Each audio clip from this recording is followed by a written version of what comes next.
hemos decidido transparentar todo el proceso para llegar a la verdad sin ocultar absolutamente nada.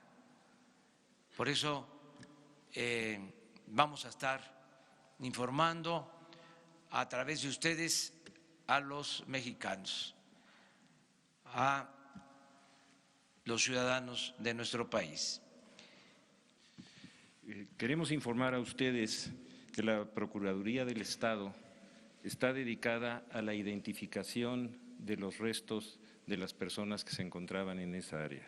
El Ministerio Público Federal está haciendo el análisis de la secuencia de los hechos. Tanto los agentes del Ministerio Público como la policía, como los peritos, están estableciendo las primeras hipótesis de lo que ocurrió en el momento del siniestro. Estas primeras diligencias quiero que ustedes las tomen como lo que son: información preliminar que se va a ir configurando conforme vayamos avanzando. ¿Qué es lo que nos dicen los datos que hemos obtenido? En el momento del siniestro, ese ducto estaba cargado con gasolina de muy alto octanaje. Eso genera una serie de gases de una gran letalidad y por tal razón, en el momento en que eso se da y las personas empiezan a acercarse y a moverse de una manera multitudinaria alrededor de esa zona que estaba cargada de gases, muchas de las personas usan ropa de contenido sintético, que tiene también la posibilidad de generar reacciones eléctricas. Ese es un principio de investigación, no es una contundencia ni un resultado final. Ese movimiento de tantas personas en una área cargada de gases y que además de los contenidos líquidos pudo haber generado esa explosión. Esa es la primera información de carácter pericial que tenemos, que se puede ratificar o rectificar conforme vayamos avanzando. Estas son las primeras horas. Nosotros tenemos la intención, y eso ha sido el criterio del Gobierno de la República, del señor presidente, de ir informando todo lo que se vaya avanzando, sin que esto signifique que sea contundente. Esa es la primera impresión que tenemos de carácter pericial. Mañana vamos a comenzar con las testimoniales y conforme vayamos avanzando lo vamos a ir dando a conocer a todos ustedes. Hasta ahorita eso es lo que tenemos. Muchas gracias. Muy bien, pues… Presidente, en las últimas horas y entendiendo que la investigación, bueno, está en asunto preliminar, mañana empiezan las pruebas testimoniales, hay una duda que ha surgido en redes sociales de si hay alguna persona detenida, alguna persona que esté en un hospital tal vez recuperándose, que esté detenida o esté en calidad de presentada. ¿Hay alguna de todas estas decenas de personas que están en el hospital que tenga esta calidad jurídica? Y No hay ninguna persona ni detenida ni indiciada. Si lo hubiera, como ya quedamos, nosotros los vamos a informar. No va a haber ninguna actuación que no sea compartida con toda la población. Eso es lo que merece un asunto tan grave como el que tenemos. Ninguna persona hasta este momento tiene calidad de indiciado, ni hay una detención previa, ni hay ninguna diligencia de esa naturaleza. De eso pueden estar ustedes seguros. Acerca del reforzamiento de la vigilancia en los ductos, en esa localidad. En todos los estados donde se dan estas prácticas hay desplegada una acción de vigilancia. Ya ustedes conocen sobre este plan, que es la base para soportar el desabasto que se origina con las tomas clandestinas. Sí, buenas tardes, gracias, presidente. Preguntarle en cuanto a la actuación del ejército, porque hay un poco de dudas sobre si el ejército hubiera o no podido acordonar la zona, en fin. ¿En qué momento decían que en una primera etapa había poca gente? ¿En qué momento pues se vieron rebasados por la cantidad de gente que llegó, que dicen que eran como 800 personas? Y si ese tiempo no les dio margen de pedir refuerzos o los tomó por sorpresa, ¿qué fue lo que pasó? Y si nos pudiera también precisar en el caso de los heridos, si son 80 heridos, son 74, y cuál es la gravedad de estos heridos, y si hay también familiares pues buscando desaparecidos, si se tiene algún número de personas que estén siendo buscadas. Gracias. Bueno, acerca de lo primero ya se habló en la mañana. El general secretario explicó la circunstancia en que se presentaron los hechos. La información que yo tengo,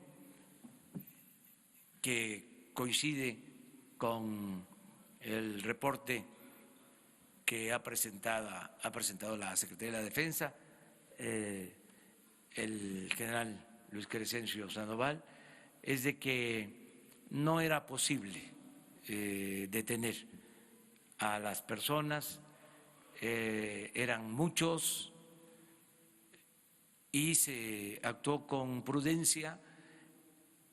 En el caso de que se hubiese pedido auxilio, no se hubiese logrado mucho, porque todo esto se da también de repente, llega muchísima gente y hay el antecedente de que cuando se dan estos casos no se respeta ni siquiera a los elementos del ejército, se enfrenta a la población. Hay otros casos sobre esto.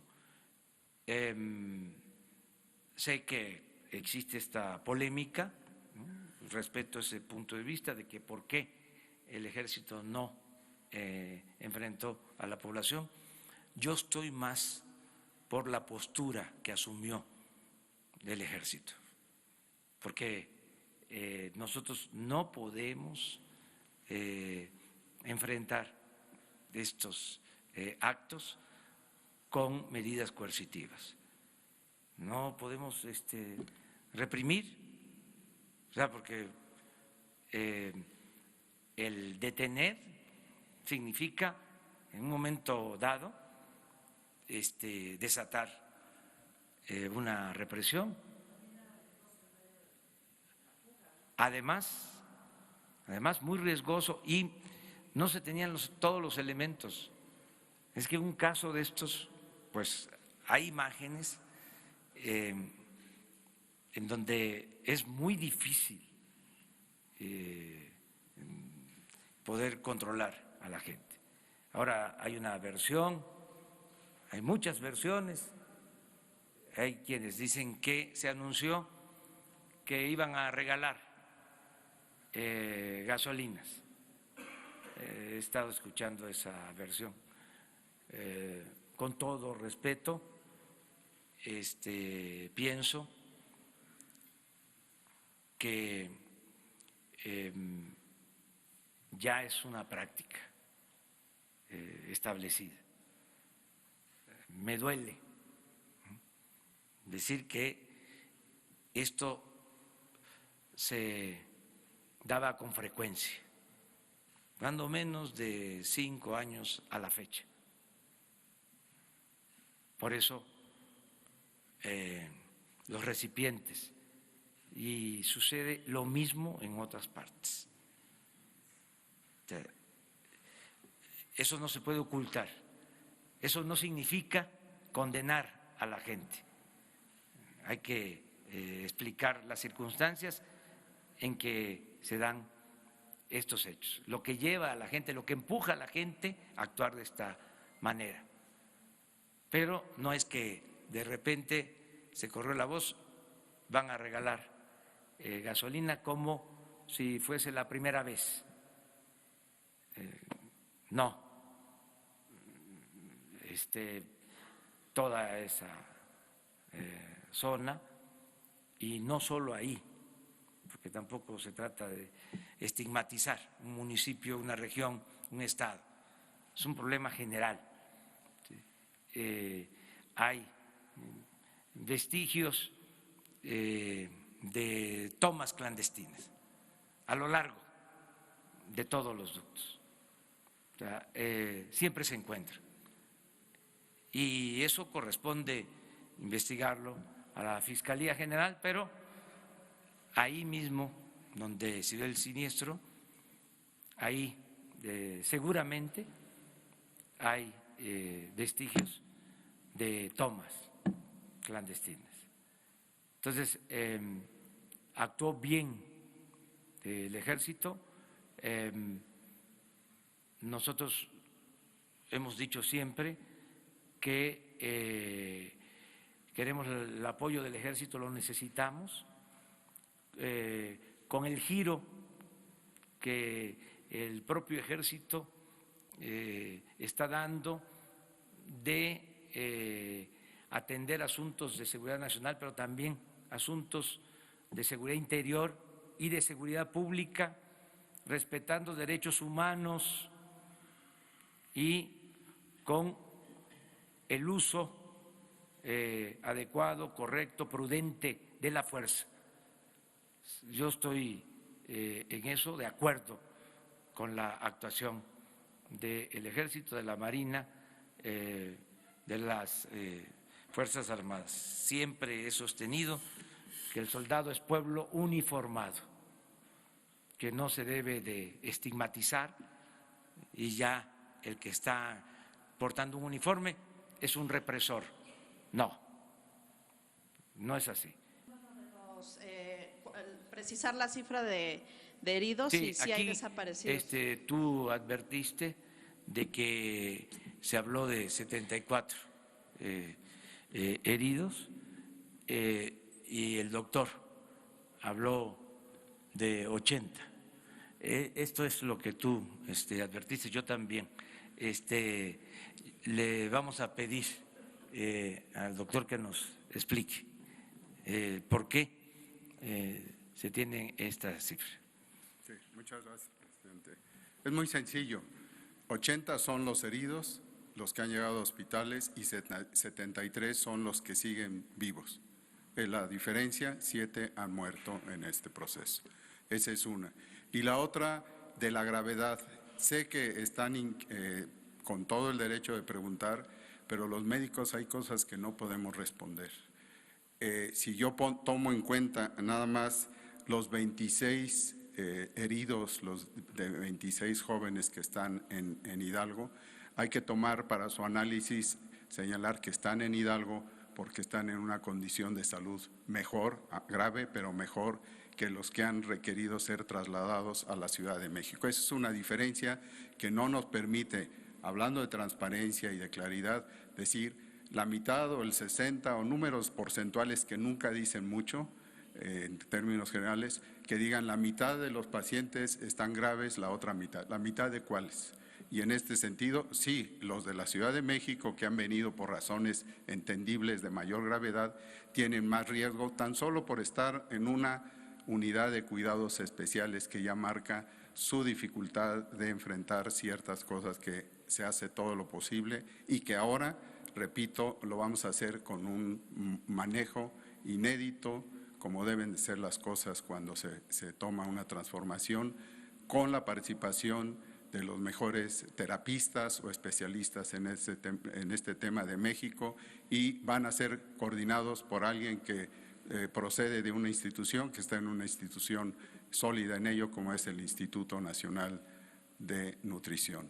En este contexto, los dos grupos van a trabajar y van a movilizar a pacientes que requieran venir o ya pasar a otra instancia. Esa es la diferencia en los números. ¿Sí? Voy a precisar el término. En este momento tenemos personas no identificadas. Quizá venga posteriormente alguien que denuncie o que dé aviso de que no aparece un familiar en los hospitales, que no aparece entre las personas identificadas o que venga alguna otra causa.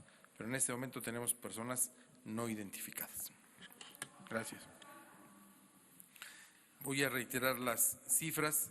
Tenemos 63 restos que, de los cuales fue posible identificar a 3 y tenemos 54 restos que van a ser procesados como personas no identificadas. No, es la cifra global. Los 54 corresponden a los restos que se encontraron dentro del predio. Hoy tenemos otras personas que han fallecido, pero que, como ha quedado explicado, fue posteriormente en hospitales. Gracias. Entonces, es una concepción distinta, yo respeto la otra, pero no comparto ese punto de vista. Acerca de la pobreza en Hidalgo, y no es que quiera hablar por el gobernador, él lo va a hacer, pues esto es un asunto que se debe a la política económica que se ha aplicado. También vamos a hablar con claridad, un gobierno estatal tiene muchas limitaciones, no maneja la política económica. Por ejemplo, el experto que dice que no basta los programas de bienestar para que la gente salga de la pobreza, pues no nada más eso estamos haciendo. Se llevaba 30 años sin aumentar el salario mínimo, como se hizo. 30 años. O sea, a partir de el modelo neoliberal, el salario mínimo en México no había aumentado, al contrario. En todo ese periodo se perdió el 70% de la capacidad de compra del salario mínimo, del poder adquisitivo del salario mínimo, 70%. Yo lo ejemplifico de manera sencilla. Hace 30 años un salario mínimo alcanzaba para comprar 50 kilos de tortilla. Y ahora, a pesar de que se aumentó en un 16%, el salario alcanza para 6 kilos de tortilla. De 50, 52 kilos hace 30 años a 6. Ese es el deterioro